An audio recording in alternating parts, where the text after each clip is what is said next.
Never mind, we are back. I thought there was going to be a short break, but no, Rauf and Magnus are off. Alex will start taking you through it while I try and get the player cameras. So, in this first position here, we've got Mamedov with the black piece and Magnus with the white pieces. He's an extra pawn here, pawn to the good. In these kind of structures though, but the biggest difference is he's down in exchange. So actually Magnus is maybe able to hold. The position might be just about tenable, but black is the one pressing here. For sure, he goes knight f6. That's a very aggressive move. He grabs the pawn on h7, but black is probably going to have some counterplay against those queenside pawns. Knight on e5 hits the pawn on d3, and the question is, what are you going to do about that pawn? King does drop back to e7, so it seems to be. Well, now the board has been updated. Sorry guys, I cannot actually see the board at times when the Zoom call is being adjusted. That's hence the reason for, bishop f1 offering the exchange here, but the pawn on h6 is huge here. Black is going to be tied down to the defense of that pawn. On the other hand, white's king cannot break in, so what we're going to see is a potential draw here with the repetition, or Magnus is going to press for the clock situation. Objectively it's equal, but Magnus is the one pressing. He's got 6 seconds against just under 1, so I think that's going to be it. We're not going to see any kind of trades, and we see Magnus with that squeeze on the clock. Nothing to be done. Sorry guys about the somewhat messy start to this particular game. We will we will improve the situation as the stream goes. It's been a chaotic start. Here we see Magnus playing the same variation of the Caro-Kann that Grandmaster Rasmus essayed against him in his first match. And this is a very typical situation in this exciting variation. We've got opposite side castle, bishop c7, seeking to keep the knight, but also queen on d5 will attack, bishop e4, preventing that. Whoa, tactics, bishop takes, king takes, queen e6, picking up this bishop. But d5 means that at the end the pawn on c6 drops. Black goes after this pawn. He'll probably take it, but he cannot because knight e7 check will be huge. That's why he goes bishop takes h2. Still, Magnus cannot take this. He can, however, collect Magnus's exchange here. The question is this pawn worth more than an exchange? Bishop b6 is an option. However, the problem was in the first move you couldn't go back. You could have stopped that with bishop c7, hence f4. And the question is, will this bishop survive? We might see rook h1. The pawn on f4 is defended, but this bishop is hit. And in fact, excellent way of navigating the complications by Magnus. And Magnus is now actually up. He's up in exchange, but that knight on d4 was very strong. It was hitting these pawns, so we're now going into a rook and pawn endgame, and white resigns because it was a very favorable one. All the pawns were falling. Magnus off to a 2-0 start against Rauf, who will have to bounce back very, very soon. That's huge. You have to feel a little bit for Rauf, who had great positions, but somehow the world champion, he showed his class in both of them. Here we're seeing a very nice position, and this is trouble because if you take on c3, we see this attack, and after e5 the black knight goes back, but white has gained some extra tempo. Knight f4, hitting the rook and hitting the pawn. Rauf Mamedov is in a lot of trouble. e6, he's not even interested. He gives up this pawn, but the idea is he wants to break up the structure and get at the black king here. g6 falls, and you're going to see more pressure on e6. Black and white continues to not care about this pawn. Knight takes e6. The king on c8 has had to just run away from the king's side. We see bishop e3. Probably looking for rook c1. Black trying to find some chances to survive with his king, but black just resigns. That seems a little bit... I'm surprised that Rauf is not fighting on a bit more. Yeah, it seemed a little bit premature, but I think that the reason was because if you went king b7, there was a tactic with rook takes f6. It was really a crushing tactic, but I think the players are seeing it so quickly that it's very hard to react in time. So Magnus 3-0. 3-0 to Magnus. We've seen him so far. We haven't seen anything of what he did against Rasmus, of playing the bomb cloud or whatever he was up to. He means business. Queen is dropped. Queen has dropped on e6. Magnus had pre-moved f6, and Rauf with a very important win there. Yeah, very important to get into the match. His first point. So now just trailing by 2, and I mean at this bullet, anything can happen. I think in bullet, if you get into a run, you can absolutely score a few wins in a row.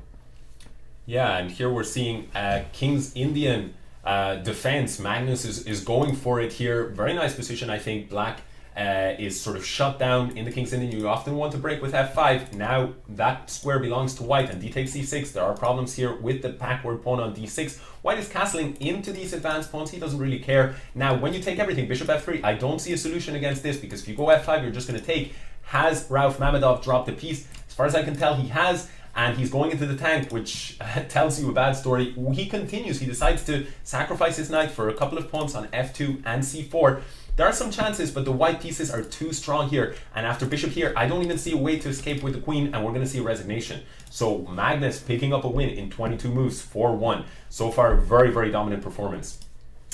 Very impressive stuff. I have just sent one of my dear mods the brackets so that you people, I'm sorry, I'm not sure, I don't think they were published, but someone will put them in the chat very, very soon. So remember, Magnus and Rauf are the only ones playing for now. After that, we will see the next quarterfinal and the next and the next, and they will be in the chat very soon.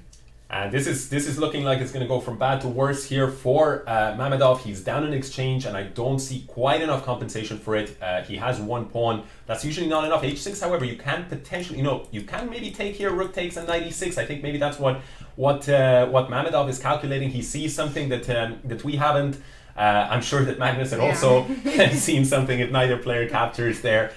Rook f5, chasing after the pawn, and knight f4. Now that's a huge square here for the knight. The knight on e4 is hanging, so you have to take care of that. Pawn on c4 is now defended, the knight on f3 beefed up, but we're probably going to see rook d5, and these pawns are very difficult to defend. The first pawn drops, white goes rook a3 in order to defend this pawn. And we may see e4 instead. Magnus offering the exchange here, but he is confident in this resulting endgame. You win a pawn here, white knight does get to invade to e5, but I don't think that's much. Now the knight and the pawn falls, and with 4 pawns, he resigns. Mamedov sees no options there. 5-1 to Carlsen. 5-1, a big score. Magnus just 1.5 points away from getting through to the semi-finals already. He will also, after this, he will get a 1.5 hour break, seeing as the semi-finals will only start at 7:30 Central European time. Okay, so what do we have here? We've got an interesting position. The king is on f1. It's a little bit unusual. But on the other hand, it's not such a big deal when you have a nice advantage in the center like Magnus does. I like Magnus's position. He's castling, as we say, by hand here. We've got the pawn on b3. A little bit weak, and black does get the a file, but white can challenge that, and he can also push the pawns, which is going to be useful for him activating this bishop. That's what we see now. The b file has opened up, and white wants to invade onto b1. Black trying to fix this bishop, which wasn't doing much, pointing against d4. White retreats, does not want to accept this bishop, and we might see eventually the knight coming to b4.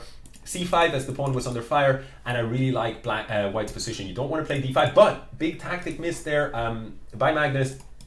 The pawn on e3, he goes knight e2, offering this exchange. You can take 2 minor pieces, but in the end, king f1 is going to give you, or king f3 is going to give you some problems. However, Mamedov saw further. He saw that he could use this this square, but d7 is going to cost him a piece. So the question is, who saw further after all? Here we see that pawn promoting, and that's a piece, and we see an exchange. So I really think that short of a serious mistake here, king takes f4, not possible by the way. 96 check, nice little trick from the very tricky Mamedov, but he's got 8 seconds against Carlsen 16, and a lovely trick. The point is, no matter which way you took, you're able to win something. It's a clean exchange now, and I think that Magnus, if he doesn't win on position, he's just going to convert on time. Will he risk taking here? He goes for the more practical approach. He's threatening this pawn, nothing wrong with taking it, and now you could even capture here. That's what Magnus does. He knows that this king and pawn game is very practical decision. Incredible play. And Magnus now with the black pieces up 6-1, a very impressive display. He needs only a draw to advance.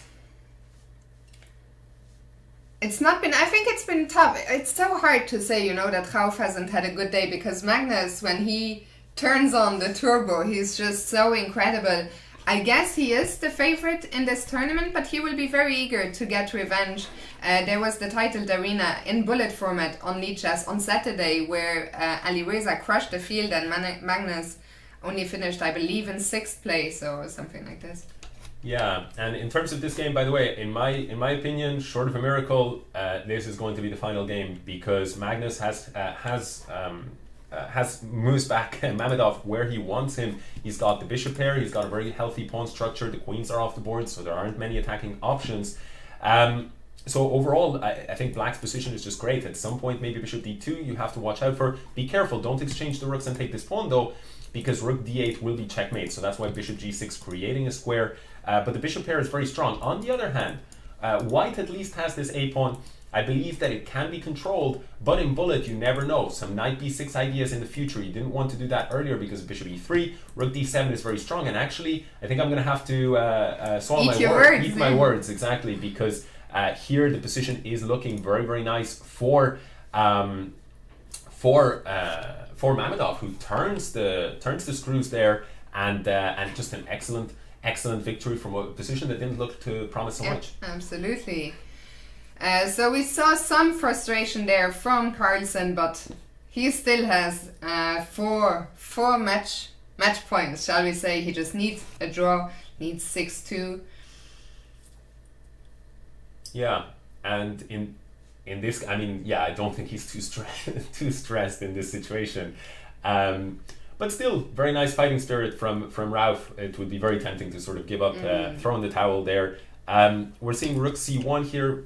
Once again, Magnus seems to have gotten a very comfortable position. He's got a bit of a center here. Black's main hope is probably associated with pressing this center, as well as, you know, the base of the pawns here. But now he doesn't have this option because of rook c2. So he forces the queen exchange. Well, queen d5 allows to stay in, but it comes at a very heavy price. This pawn on e7, and we might see, Magnus is, he means business. He just grabs another pawn. Now queen e2 defending that base of the pawns.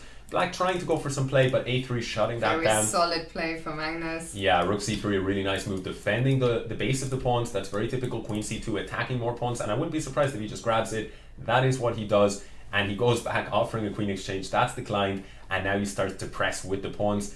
I think we really are going to see this as the final game, but bishop takes e3, missed. King f1 and queen b1 check. There are some fighting chances here all of a sudden for the very, very tricky, but this rook has dropped, and that is that. King is gonna run. Yeah, unless you can skewer the queen in some way. For example, even king c4, there was a rook block. Now you're up a rook and the king is gonna hide. I wouldn't be surprised by resignation. And that's what we see a resignation here. Magnus is through 7-2. We see Rauf is not happy. I think Rauf is an excellent bullet player, of course, but against Magnus it is tough. Magnus put on the squeeze, the turbo, and we're gonna turn the player cameras off. Okay, we will take one quick breather now. The next quarterfinal will be Penguin, Andrew Tang. So I'm sure people are looking forward to seeing Andrew in action, and he will be taking on Alexei Sarana from Russia, aka maybe next time, which will be a huge match.